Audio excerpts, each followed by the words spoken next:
Hi, I'm Douglas Mason, President and CEO of Magnum Gold Corp. Inc., MGI on the TSX Venture Exchange.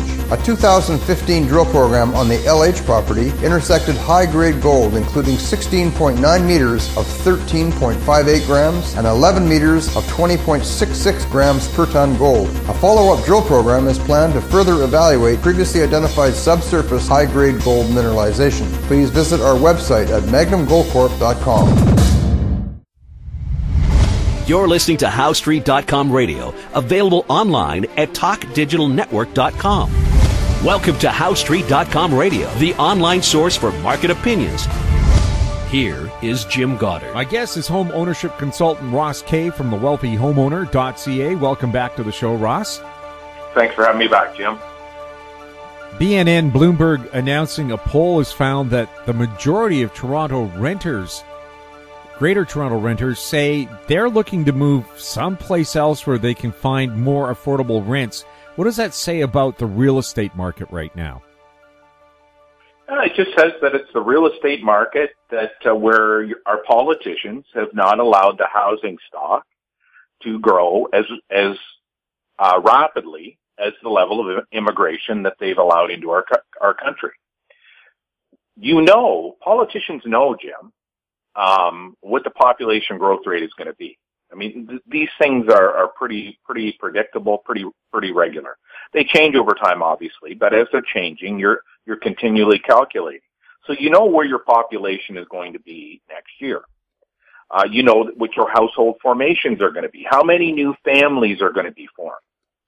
And then you're letting immigration come in. Okay, so how many families are you letting in through immigration? And how many independent people are you letting in through immigration? When politicians go out there, like for the sake of the argument in Ontario here, we have around the GTA this great big belt called the Green Belt. And all it means is that farmland or the treed land or the forest area or the rivers and streams that are in that band, the GTA was not allowed to grow out that way. At the same time, municipal politicians started to constrain building permits. They started to hold back the number of homes that were being built. Now, municipal politicians have a legitimate concern. Their concern is we don't have the money to fund the infrastructure, and our existing infrastructure generally can't accommodate a whole bunch of growth without it being upgraded. So there is a cost factor for the local politicians. Provincial politicians, federal politicians on the other side, they're more interested in growing the economy, which generally means you need more workers, which means you need growth. But at the same time, they're not willing to address the problem with housing. And after this goes on for a lengthy period of time, and the home ownership rate starts to decline, which is what we're seeing right now.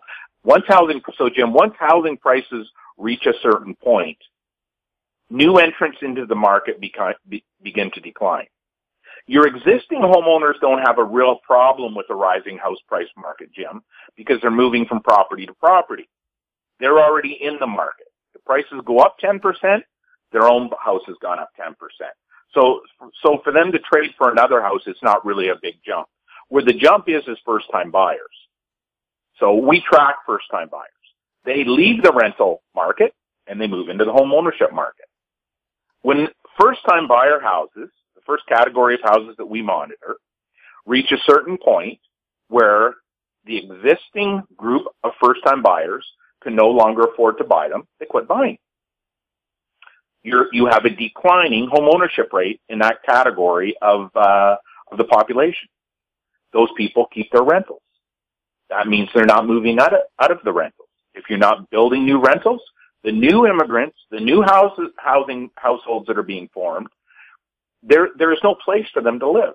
That puts upward pressure on your rent. So all of this was 100% forecastable, Jim. There is no study of housing that my firm has ever completed where this is not the exact long-term consequence that we would have forecast.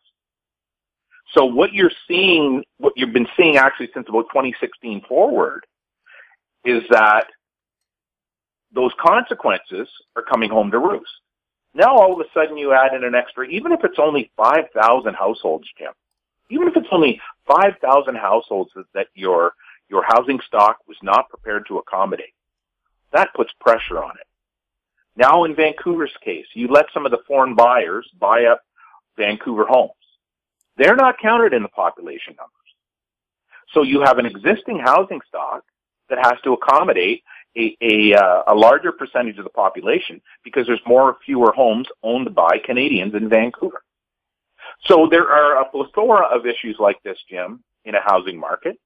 You have to monitor them all. When you monitor them all, you know where the market's going to go. You know where the pressure is going to be. You know where there's going to be a point where first-time buyers can no longer buy. They're going to stay in their rentals. The rentals are therefore going to be under more supply and demand issues. And if you don't have rent controls in place, then those rents are going to go up. So it's just a cyclical pattern that repeats itself over and over and over again. What I would like to leave your listeners on this topic, though, Jim, is with one thought. In a free capitalist market, in other words, in places where the housing stock can grow based on demand, you don't have these problems. Builders are happy to build as many houses as a population needs. When builders are allowed to build enough housing stock, they will build the housing stock that people want. They're not going to keep building giant $2 million single detached homes in perpetuity because demand is going to reach a point where it's saturated. The builders will move to a lower price point of home. If you allow more housing stock to be built, that means builders can work on less profit margin.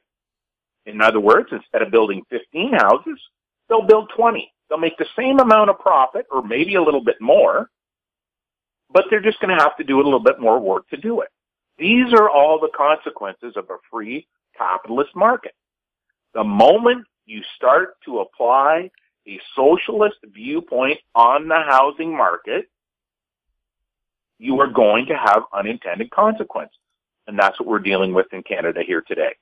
Rent controls means your rental stock doesn't grow the way that it should grow. Greenbelt means you're not adding as much houses as you need to be adding. Constraining building permits mean that you're not going to have enough houses that your population needs. Letting foreign buyers purchase and own Canadian homes, you're removing housing stock from the Canadians. You're not going to have enough homes. All of these things coming into play, and they all end up in the exact same pattern over and over and over again. It cannot be avoided. We'll have more with Ross Kay right after the break.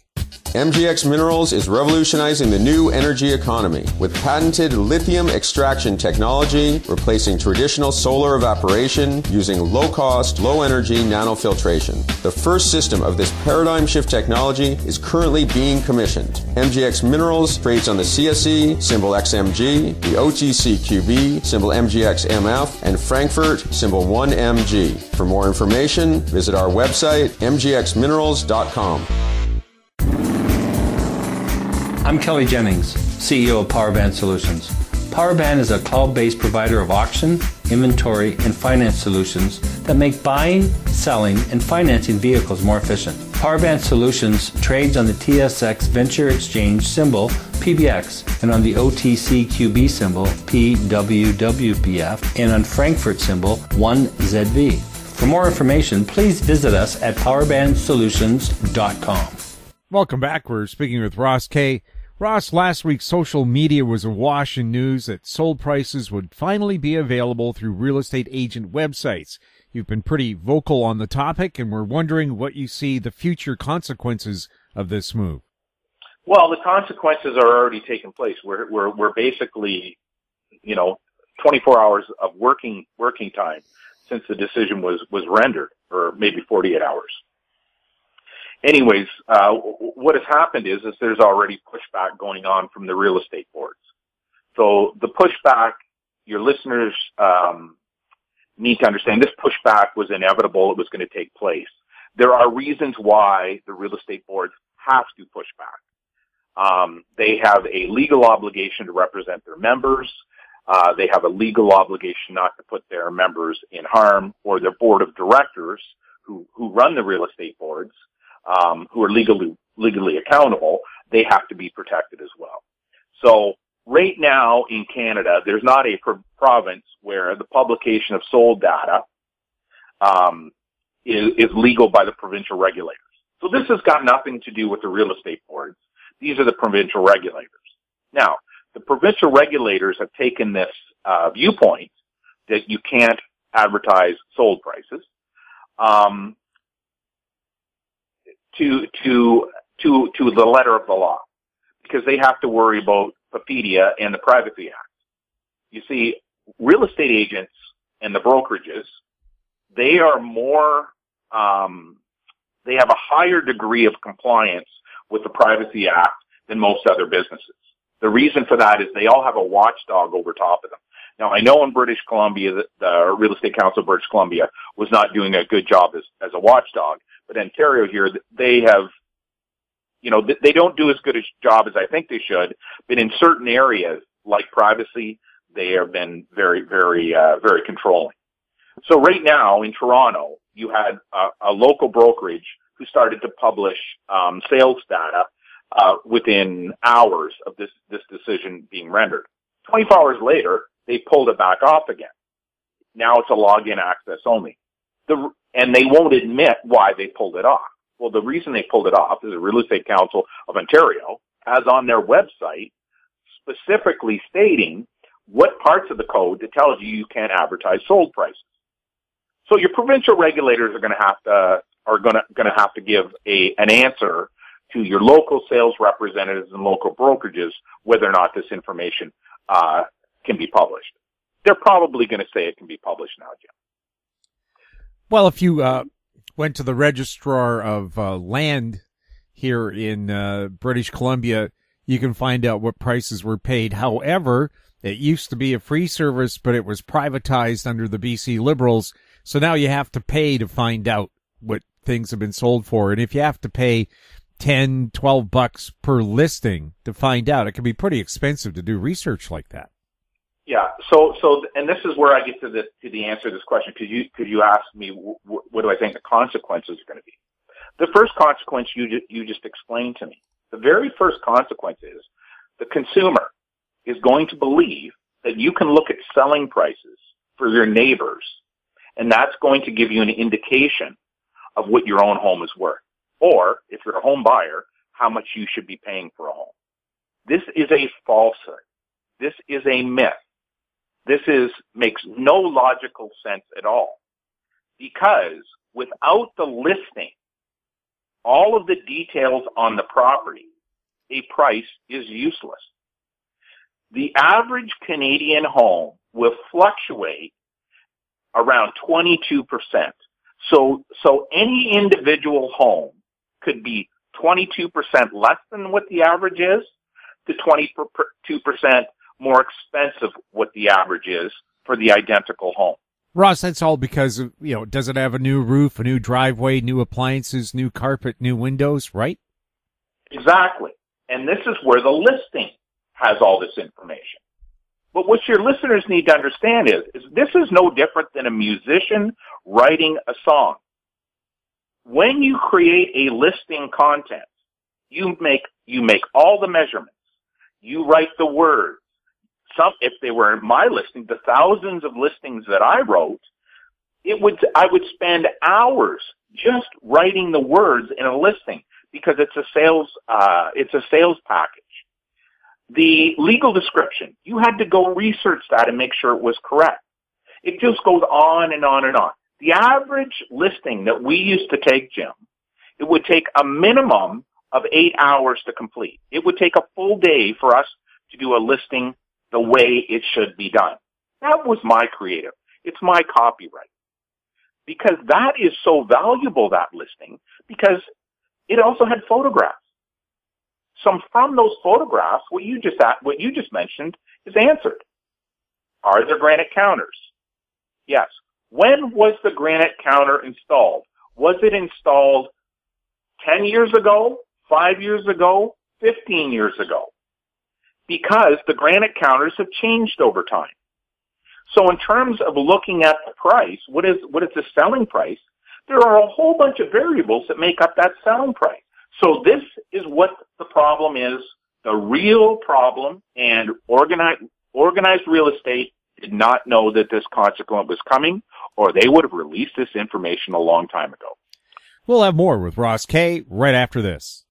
Vatic Ventures Corp. is a potash exploration company focused on the Korat Basin in Thailand, the world's largest undeveloped potash resource. Vatic's management has extensive potash exploration and development experience in Thailand. Vatic will have marketing advantage compared to Western producers. Drill program commences this spring. Vatic trades on the TSX Venture, symbol VCV, and on Frankfurt, symbol V8V2. Visit our website, vaticventures.com. Don't miss out. Stay informed. Receive the HowStreet.com weekly recap with thought-provoking podcasts, radio, and articles delivered to your inbox. Sign up for the HowStreet.com weekly recap on our homepage at HowStreet.com. Welcome back. We're speaking with Ross Kay. Ross, apparently some folks are still looking to buy, as a listener was asking, whether or not you foresee a surge in homes being listed for sale this fall. Okay, so first of all, Jim, I'm going to jump back to that last question because I want your listeners to understand.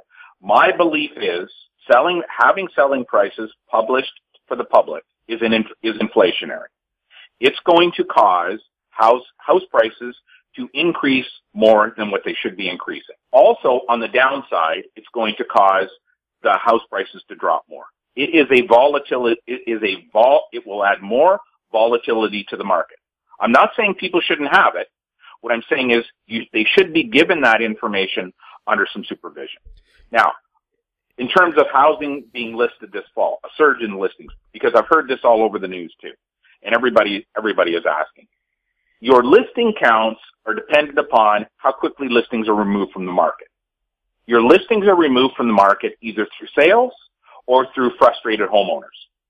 The frustrated homeowner may pull the house off the market, or they may pull it from the listing agent that they have it listed with and give it to another listing agent. This is what happens with all housing markets as your market is correcting. So in total, listing counts should be expected to increase. What is problematic is that the stale listings. And this is where it's a real problem for people who are looking at sold prices, okay? Your sale listings in Vancouver right now. Right now in Vancouver, 18% of the listings that are for sale in the greater Vancouver area have all been reduced in price. 18% during the month, just during August. 18%. Back in July, it was 19%. 19% of the listings in July were reduced, and 18% are reduced already in August. The reduction in price in August for those houses, Jim, is over $100,000 on average. $100,000 never happened in the history of real estate. So it's the surge in listings is actually the total listing count that people need to be looking at, because home buyers really the best deals are stale listings. So your listeners who are genuinely interested in buying homes, you always want to be watching the stale inventory. You want to be checking the listings that have been on 3 and 4 months. Once they get to 6 months, that means the seller wants to sell, even in a correcting market. Single detached home in Vancouver. And you are going to get a huge discount off of the price. It may take other houses 2 or 3 years before they drop their prices to those levels. Inflation will eat away at some of that drop that's necessary.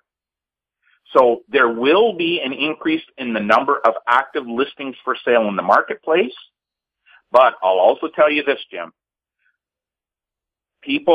Listing counts are lower than what they normally are because people are afraid.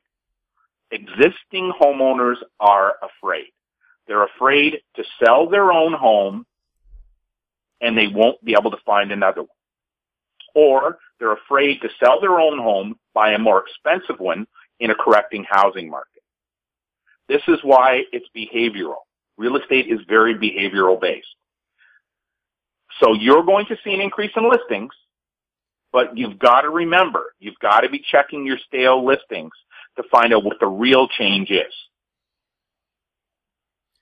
Ross, a major Canadian bank issued a report last week that was headed Cue the Comeback, about Canada's housing market regaining its footing. How should our listeners view this report? They should review this report as it's coming from an economist at a Canadian bank. That's how they should view it, Jim. Economists at Canadian banks have not interpreted the housing market correctly once in the last 10 years. They have never monitored the market, determined what's going on, and explained it in their reports. Not one. I cannot find a single report where it was accurate. This Cue the Comeback, once again, they took CREA's, Canadian Real Estate Association's, seasonally adjusted home sales, and as I've told your listeners here, you can't seasonally adjust home sales and then use that as reading where the market is today and where it's headed. You can't do that. It is impossible. Cue the Comeback is a result of that. They took Canadian Real Estate Association's June and July sales, which were seasonally adjusted, and magically all of a sudden they say the housing market is regaining its footing. Housing prices are plummeting in both British Columbia and Ontario. End of discussion, no argument. There is no argument. The amount of house that people are buying for their home buying dollar is growing by the month. You are getting more house for each dollar you spend. People are going to spend the exact same amount of money. Selling prices are really not going to change because they're recording purchase prices. You're just getting a lot more house for your money. Goes back to the point you discussed with me at the start about selling prices, Jim, and about reading the listings and about, is that new countertops? Is that a new roof? If you're buying a house that has a new HVAC system, new countertops, new flooring, new roof, new windows, versus one that doesn't, and you're paying the exact same price, you're getting a house that is a 20% or more house price correction. You're just not going to read it from a bank economist. You're not going to read it from organized real estate. You're not going to read it because they don't know how the market functions. That's what's going on right now. You're spending the same amount of money, but you're getting a whole lot more home. Ross, Stephen Poloz, the governor of the Bank of Canada, says he still plans to gradually raise interest rates, which means higher mortgages. How's that going to affect the market? Well, I think he's going to run into a stumbling block, Jim. I honestly believe that right now. I think they are going to have to go back to lowering interest rates. That's what I believe is going to have to happen. I would love to see them simply hold the rates. I would love to see the Bank of Canada hold rates for a year. Let the market take care of itself. Because in that year, Jim, housing prices will drop. You have to let what's already been recorded in the market get recorded in the stats. And I've said on your show, it takes 8 months to a year before you ever see that. We're making readings right now for this fall, Jim, that will predicate what's going to happen next spring. Now, the readings we take this fall, the market cannot deviate from them next spring. It is impossible. Now, between next spring and the summer, the government could pull some levers and change it. But what we will record between now and November will dictate what's going to happen next February through June. And you can't change that. It is not going to change because it's happened every single year forever. It's why you can't use your seasonally adjusted rates. It's why you have to read the housing market with what's going on. We don't see how Canadian banks, even the American banks, because if you're watching in the States, Jim, you're already seeing that now all of a sudden, what we've reported here on your show months ago is actually taking place. The American housing market is slowing down. They're only mentioning that now. We recorded it last fall that their market was slowing down. Actually, the American market, we recorded all the way back to 2015 because it just takes that long for it to show up. So rising rates, I think, are going to be a real problem. The worst problem is, though, is if Potash does raise them. Because if he does raise them, if he raises them another half a point for the sake of the argument, you have the potential for a catastrophe. The recession that this could bring on could be monumental. I don't know if they will react quickly enough. And what I will also say is this, Jim. The problem you have from a super busy housing market. Now, what is a housing market to my firm? A busy housing market to my firm is when people are owning their homes for too short of a period of time. They buy a house, they live in it, and they sell it and buy another one and move on. Move up the property ladder. When you're making those steps in the property ladder too quickly, you are really susceptible, really susceptible to changes in the market, rising interest rates, changes to taxation law. You are really susceptible to that. And I believe that's where we are right now. I believe the Canadian homeowner, based on how the home ownership infrastructure is currently sits at, is incapable of handling higher interest rates. I believe that this could actually stop the Canadian housing market cold in its tracks. We are already on the precipice right now where we are already into a correction. Okay. So the markets are already correcting. The crash happens is when there's no levers left to be pulled. And I really don't know because the steps in the property ladder have been taken so quickly over the last 10 years. I really don't know if that is recoverable. Based on our data, we would say it's not. Maybe the government could throw in some grants or something to offset it for a few years. I don't know. But this is the problem with rising interest rates. The banks are profiting from the spreads, so they want the higher rates. You've had all the economists that say that the GDP to debt ratio, income to debt ratios are all out of whack. We don't see it that way. We don't see those numbers that way. We would just as soon say keep rates right where they are and leave them there until the next 12 months goes by. After that, then you can start slowly raising your rates. I don't think they're going to do it that way, Jim. Ross, insightful. Thank you so much. Thank you, sir. A guest has been homeownership consultant Ross Kay from thewealthyhomeowner.ca. You're listening to HoweStreet.com radio. If you have any questions for Ross or any of our other guests, you can send them to info@HoweStreet.com. I'm Jim Goddard. Thanks for listening. Comments made on HoweStreet.com radio are an expression of opinion only and should not be construed in any matter whatsoever as recommendations to buy or sell any financial instrument at any time. Available online at TalkDigitalNetwork.com. HoweStreet.com radio is a production of Howe Street Media Incorporated.